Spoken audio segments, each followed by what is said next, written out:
Rain hammered the marble steps so hard the drops bounced back like silver beads. The light from the mansion, honey-warm and filtered through beveled glass, spilled over the wet stone and drew glittering veins along each stair. Inside the great room, 10 women, impeccably dressed, skin-deep perfect, held crystal flutes high like trophies. Their laughter rang bright and hollow, a performance pitched to be heard by the 2 people kneeling outside. The women's faces were turned toward the doors, toward the storm, toward the spectacle. The woman on the steps with soaked hair stuck to her cheeks and a man crouched loyally beside her, shielding her as if his broad shoulders could stop the downpour and the cruelty. "Elena," the man said softly, cupping her hands in his. "Look at me, breathe." She did, because Daniel's voice had that gravity, heavier than thunder yet full of gentleness. He had taught himself that tone working nights as a paramedic, then as a driver when he needed a job that paid enough to help his father's medical bills. He used it now, first aid for a wound that didn't bleed, humiliation, the bloodless blade. Through the glass, the women toasted again. The one in the coral orange suit, the new queen bee in their swarm, lifted her flute and pressed it to smirking lips. Claudia Bellamy, Alina's late husband's sister, had started hosting weekly salons the moment Adam died, bringing in the right people to help Elena move forward. Help had very quickly become control, control had very quickly become conquest. Claudia was good at that. She called it skin in the game when she pushed Elena to sign dense paperwork after funerals and board meetings, pressuring her to be part of the solution. Elena, raw with grief, had initialed where Claudia pointed. Tonight the masquerade ended. Claudia had barred the gate keypad and announced, between sips of vintage champagne, that Elena was trespassing on her way into her own home. The security chief, hired 2 months ago by Claudia, showed Elena a stack of papers in a waterproof folder and said it was final. The other women cheered. One of them, platinum hair sprayed into a helmet, whispered too loudly, "This is what happens when charity cases marry up." Another in lilac, the one who had borrowed Elena's mother's bracelet and never returned it, let the bracelet glint as she lifted her glass. They believed the mansion belonged to them now. They believed Elena Vale was a story that could be rewritten without her consent. Daniel took off his tuxedo jacket, already drenched, and draped it around her shoulders. "We need to get you warm," he said. "There's a hotel on Rutherford. I'll cover it for tonight." She shook her head, rainfall making a shimmering curtain between her and the world. "I'm not leaving the house I built," she whispered. "Then we'll sit in the car with the heat on," he said, lowering his voice further. "And I'll make some calls." Elena's eyes lifted to the chandelier blazing behind the glass, thousands of cut crystals that had once reminded her of snow captured mid-fall. When she first saw the empty lot on White Cedar Lane, it was a tangle of blackberry brambles and poison ivy. She had stood there in muddy boots with a thermos of coffee and a roll of graph paper. She could see it then. The sweep of stairs, the library with a walnut ladder, the conservatory with lemon trees perfuming winter. She could see Adam at the piano and children under the willow and dinners that lasted deep into laughter-filled nights. She could see a home, not a monument. Elena hadn't been born to marble. Her mother had cleaned offices at night so Elena could attend a magnet school by day. She stocked grocery shelves at 16 and tutored math at 19 and learned to code at 21. She built a software company that made city data readable for citizens, bus routes, public works repairs, budget dashboards, and she gave the base version away for free because she believed access was a right. Her company was acquired. The first thing she bought with the money was a headstone for her mother and a bench near it, because the cemetery lawn had no place to linger. She met Adam Vale 2 months later. He was all careless charm and bright ideas, a marketing wizard who could sell Friday night itself back to people who already owned it.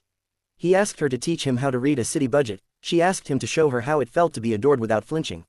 Together, they poured themselves into White Cedar. In the early days they slept in sleeping bags on the subfloor, eating takeout lo mein on turned-over boxes, drawing their future with chalk on drywall, kids' heights marked in door frames that didn't exist yet, a star over the spot where a piano would go.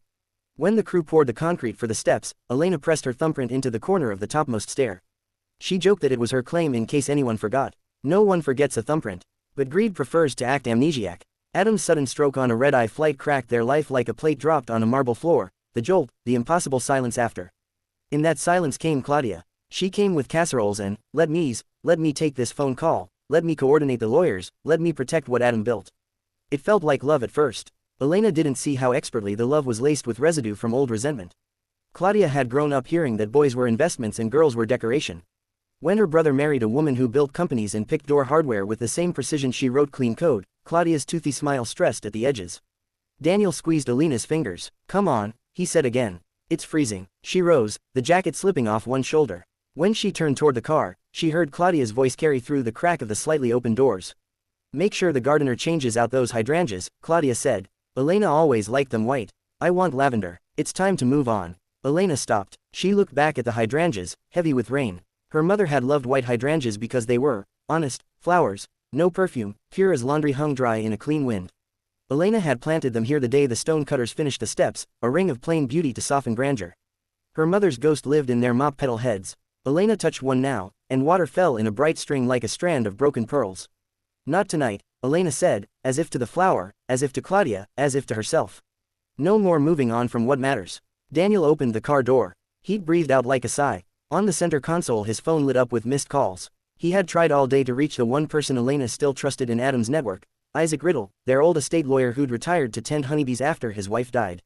Isaac had drafted the just in case documents the day the foundation was poured. Elena signed them in jeans, dust on her forearms, the ink faint under the grit. He dialed again. To Elena's surprise, someone answered on the second ring, Isaac himself, voice rough with sleep and grief and cedar pollen. Daniel spoke quickly, cutting through the preamble with the paramedics' economy. They've locked her out. Claudia's running some kind of coup. Stay where you are, Isaac said. Do not leave the property. And for the love of my late wife's roses, don't do anything that looks like breaking and entering. I'll call the county clerk and the sheriff. It's late, but I kept some favors. Elena felt a tremor leave her body, a piece of cold shaken loose. She rested her forehead on the window and let the heater dry the rain at her hairline. She could still see Claudia through the fractured diamond panes. In the glass Claudia's face bent into overlapping versions, one laughing, one calculating, one bored. Claudia was bored a lot. That was her most dangerous state. Bored people ruin precious things just to feel the excitement of the smash. Isaac says to hold, and to trust the paper trail, Daniel said. Do you trust him? I trust who I was when we made those decisions with him, Elena said. And I trust you. He blinked at the dash, at the raindrops thrumming the windshield. Why? Because you always ask what I need instead of telling me what I should want, she said. That's rare. The first time Daniel drove her was on a day she thought she'd be invisible. It was a charity gala for the city's after-school robotics programs, and she wore one of the simple black dresses she kept in plastic in the back of her closet. Daniel noticed her tapping the rhythm of a code loop on her clutch. You speak Python when you're nervous, he'd said, smiling at the red light. She'd laughed into the shock of being seen. 40 minutes later, flashing lights rolled down White Cedar Lane. The wail cut through the party's shallow soundtrack. Through the windshield, Elena measured the distance between where she sat and the front door she had chosen to face west, to capture the last amber of sunset. It wasn't just a door, it was where she taught neighborhood kids to tie shoes on the stoop, where she said goodnight to a husband who kissed her forehead and pretended to be taller. It was where she once found a bluebird stunned from hitting the glass and cupped it until it flew again. The sheriff stepped out into the rain with 2 deputies and the kind of patience that grows from breaking up more domestic disputes than televised crimes. He listened to Claudia first, because Claudia rushed forward with documents and glittering outrage. He listened to Elena second, because he understood the quiet voice often contains the most content. Isaac arrived a few minutes later, out of breath, his white hair matted to his temples, a leather folio wrapped in a plastic bag. He frowned at the neon bouquets of signatures Claudia's lawyer had collected. Isaac turned to the sheriff. This is a trust property registered under the White Cedar Trust, he said. The sole trustee is Mrs. Elena Vale. The trust's terms are specific. The property cannot transfer without her written consent and a unanimous vote from the trust's independent board of 2, myself and Judge Ortiz, who is on a cruise in the Adriatic but can be reached via satellite phone if needed. The documents Ms. Bellamy has presented attempt a transfer of control under the guise of executive emergency after Mr. Vale's death. There is no such clause in the trust. In fact, there is a protective clause against sudden changes during periods of bereavement. Claudia laughed, high and unmoved. You're retired, Isaac, and still alive, Isaac said, which means my signature is still my signature. And that, he tapped the top page of Claudia's packet, is not my signature. Sheriff, please look at the L's. I looped them under, not over. Anyone who has witnessed my rage over fountain pens knows this. Forgery is a strong accusation, Claudia said, voice tightening around the stem of her glass. It's not an accusation, Isaac replied. It's a fact, and it's not even a good forgery. The sheriff, who liked his job least when rich people assumed it was theirs, leaned over the papers with the calm of a man who learned to read, properly read, by watching his mother trace words with her finger in a Bible by kerosene lamp. He nodded once. Then he looked at Elena. Ma'am, he said gently, these stairs, are they yours? Elena swallowed. There's a thumbprint on the top step, she said, hating how childish it sounded. From the day we poured the concrete. It's mine. The sheriff's flashlight found it easily. A small oval impression, smoothed by years but unmistakable. Rain pooled in it like a teardrop in a tiny lake. The sheriff's mouth tipped at one corner. He had the softest place in his heart for people who pressed themselves into their work. I believe you, he said. To the deputies, we're going to preserve the scene in the documents. Ms. Bellamy, I'm going to ask your guests to stay inside while we sort this out. Ma'am, he added to Elena, you're coming in from the rain. Elena's knees wanted to buckle, not from weakness, but from the sudden absence of the weight she'd been holding alone. Daniel caught her elbow in that not possessive way of his and guided her to the shelter of the portico. One of the deputies opened the door wider. Warmth curled around them, carrying the scent of beeswax and lemon oil and, beneath it, the ghost of thyme and butter from a dinner Claudia had no doubt ordered from the best caterer in the city. Inside, the women's laughter died mid-bubble. Elena stepped over the threshold, rain clicking from her cuffs to the parquet in a trail of silver dots. She realized, with a kind of detached curiosity, that she still loved the house for how it sounded, the way footsteps softened near the library, the way the foyer took even the harshest voice and rounded it at the edges. Even cruelty was forced to echo kindly here. She had built it that way on purpose. Claudia's jaw flexed. This is absurd, she said. Elena, be reasonable. We're protecting the brand. It's a home, not a brand, Elena said. It was never a stage for the performance of power. She looked past Claudia at the women lining the sofa, their silky legs crossed, their faces in varying stages of alarm. She recognized each one in the moment they were given entry into her life. A school fundraiser, a museum gala, a neighbor's brunch where they'd asked if her ring was real, and if her code was cute. She had made space for them because Adam liked a full room and she believed in second tries at people. Most had taken her kindness as a doorbell that never stops ringing. The sheriff asked the music to be turned off. He had Isaac sit at the piano bench with his damp folio. He called the county clerk with the voice he used for complicated traffic collisions, patient and detail precise. Within 20 minutes, a faxed confirmation arrived at the station and was read to him over the line. The trust stood. The attempted transfer was invalid. An investigation into forgery would open in the morning. Claudia's face slid into that practiced sadness ice skaters wear when they miss a triple axel. Elena, this misunderstanding. Stop, Elena said, and her voice surprised even herself. It wasn't loud, but it contained steel. You stood in my doorway and barred me from my own home. You're not sorry it happened. You're sorry it didn't work. A guest in lilac scoffed. You wouldn't even be here without Adam. Elena turned to her, hands calm at her sides. You're right, she said softly. I wouldn't be in this exact life without Adam. He taught me how to love loudly and how to set the table for more people than you think you have chairs for. But don't confuse a chapter for the whole book. This house stands because I stood for it. I met with electricians and masons and the guy who sells the good nails. I learned which grout stains less and which lemon trees thrive in winter light. I convinced the city council to let me plant native grasses. On the verge because runoff matters. I changed my mother's shifts to mornings so she could nap in the sunroom on Sundays. When Adam was alive, we made this home together. When he died, I kept making. That is not invisible work just because you chose not to see it. Silence took the room like snowfall. The sheriff cleared his throat. Ms. Bellamy, he said, I'm going to ask your guests to leave now. A deputy will take your statement. Do not destroy any documents. The women stood, a rustling of silk and hurt pride. Some looked away, a few wanted to apologize but didn't know how to build a bridge from their side of the ravine. Claudia held her ground. You don't have the stomach for real power, Elena, she said, not moving. You never did. Maybe not your kind, Elena said. The kind that turns homes into businesses and people into leverage. But I have the stomach for the kind that sets a place at the table for the contractor who stayed late because his kid's school bus was delayed. For the kind that pays the cleaning staff double for holiday weekends and sends soup when their grandmother is in the hospital. There's more power in that than you can measure with your metrics. Claudia's eyes flashed. For a second Elena saw the girl underneath, the one told to be pretty and practical but never first. Then the mask settled. This isn't over, Claudia said. No, Elena answered, gentle as a mercy, it is. Claudia left, her perfume trailing like a tire mark. The sheriff signed a temporary protective order allowing Elena exclusive control of the property until the trust verification was complete. Daniel stood aside, hands clasped, trying to give her space and protection at once. When the last engine sound faded on the drive, the house exhaled. Elena walked into the great room and touched the back of the sofa as if greeting a friend who'd been in a coma and was finally waking. Water still dripped from her cuffs, darkening the fabric in fingertip ovals. She didn't apologize to the sofa. It had been there when she and Adam had fallen asleep sitting up after a long night of assembling a crib for the baby that never came. It had witnessed the private chapters of joy and disappointment that no guest ever earned the right to mock. Daniel lingered by the doorway, suddenly unsure of his place. She turned, smiled small and tired. You're shivering, she said. There are towels in the mudroom. I'll make tea. You don't have to, he began.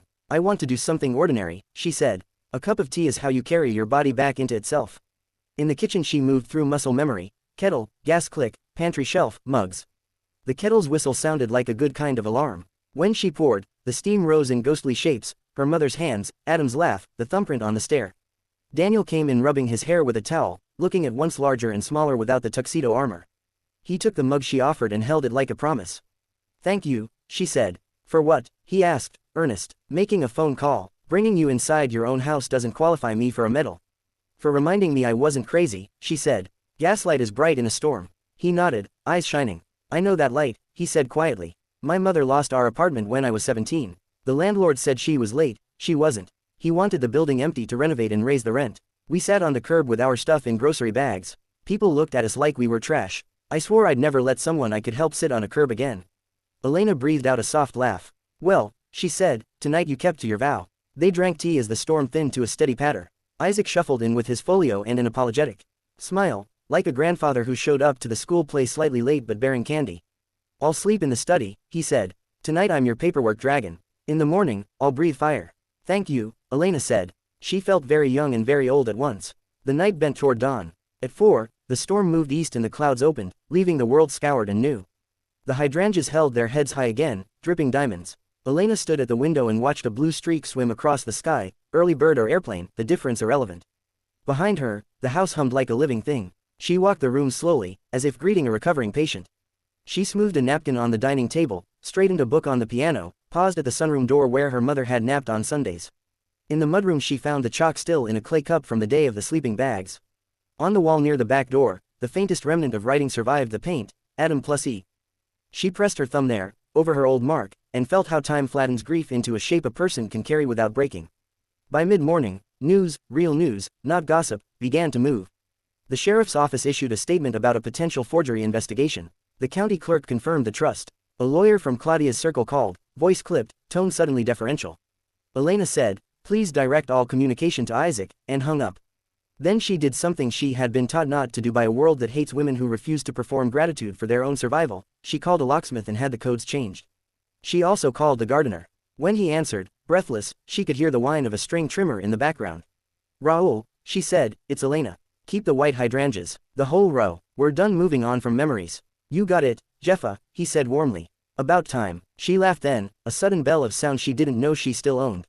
Daniel looked up from the kitchen island where he'd been drafting a list of things to check, smoke detectors, sump pump, exterior cameras that Claudia had aimed toward the street light guns. He smiled into her laughter like a man turning his face to sun. The afternoon brought visitors, not the glittering ones, but the ones who kept homes, who repaired water heaters, who made beauty quietly. Mrs. Alvarez from 2 houses down brought caldo de pollo heavy with cilantro and lime. The mail carrier knocked shyly to say she'd always loved the porch tiles. The music teacher whose students used to give recitals in the sunroom brought a stack of sheet music in tiers. Elena made space at the table. She asked questions. She listened. With every cup of tea poured, the house knit itself tighter around her. A week passed. Claudia hired a crisis PR firm who proposed phrases like, reckless misunderstanding, and, unfortunate miscommunication. The sheriff's office quietly interviewed a notary who had initialed documents he had not witnessed because he was paid too well to care. Judge Ortiz returned from the Adriatic, sunburned and furious. Isaac sharpened his fountain pens. The investigation turned its slow gears. Elena kept living in the house as if it had never tried to eject her, because the truth was that it hadn't, the people had. The walls had never betrayed her. Walls don't betray, people do. She also hired Daniel permanently, not as a driver but as a house manager with a strange job description he wrote himself, make it easier for kindness to happen here. He organized meal trains when contractors, kids were sick. He set up a little free pantry on the verge stocked with basics. He started Tuesday night piano where neighbors, regardless of talent, could play the instrument Adam had loved while others listened with the grace amateurs deserve. On the first Tuesday, a boy with a chipped tooth played, Claire de Lune, so slowly each note sounded like it had been polished by hand. Elena cried, silently, smiling. One evening, as lavender dusk pinned itself to the edges of the windows and the hydrangeas settled into that richer blue-white they turned in late summer, Elena stepped out to the steps where the rain had soaked her hair in shame weeks earlier. She pressed her thumb to the same small oval of concrete. For a moment, she wished her mother could see her now, not as a triumphant headline, but simply standing, unthrown away.